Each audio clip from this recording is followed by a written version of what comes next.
When the students first arrived, we had them write their names on the smartboard along with their favorite Thanksgiving food.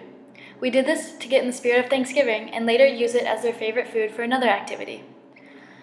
The next activity we did was discuss the idea of Thanksgiving and what they already knew. We asked them what they think of when it comes to Thanksgiving, and we had them write it down on the smartboard, as you can see here.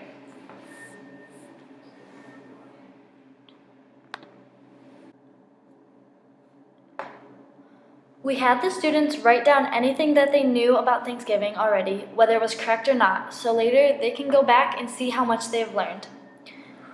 One thing that was difficult was that it was hard to get the class to pay attention because they were talking amongst themselves. It may have worked better if they were first in smaller groups.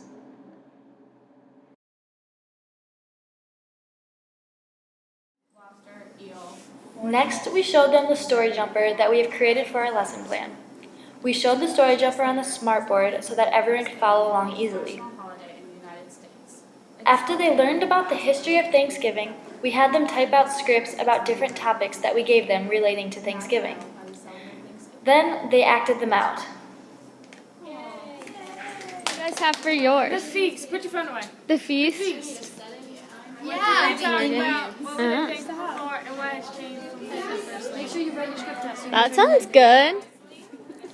The topics that were assigned for the skits were the journey on the Mayflower, the hardships during the winter, relationships between the Pilgrims and Native Americans, establishing a settlement, and the first Thanksgiving feast. They had to get together and make up a skit where everybody had a part. After that, they had to turn in their scripts to the teacher.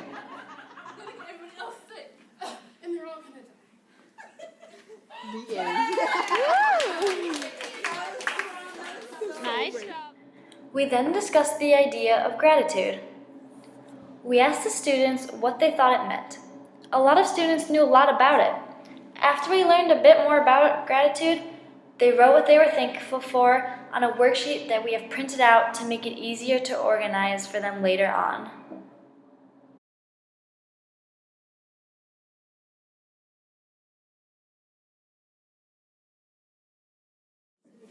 What are you all saying you're thankful for? Katie, Grace, That's very nice. What else? family, Santa, video games, chicken, Those are all very good. and family, and laser Grace. What are you girls saying you're thankful for? Family, friends, pets. What about you, Destiny? And my smartness.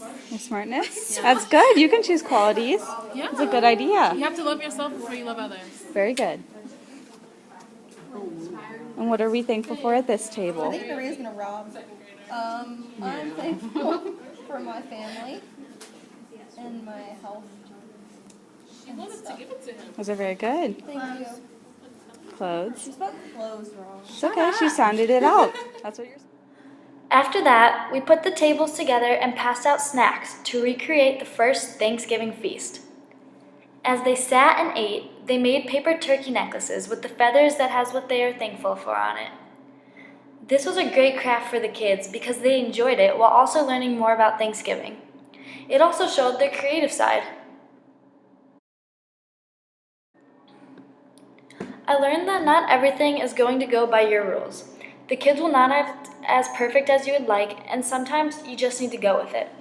We wanted the kids to type the scripts on the computer using something like Google Docs, but when they didn't, we realized that it was easier to grade and see when it was written out. All but one group had hand wrote their script, and it was hard for the group that typed it to use while acting it out. I also learned that teachers need to be very well organized going in.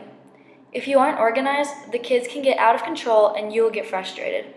If I was to do this project again, I will know more of exactly what we were doing and who is going to do what. At some points, we had to look at the plan that we have made to make sure that everything was going okay.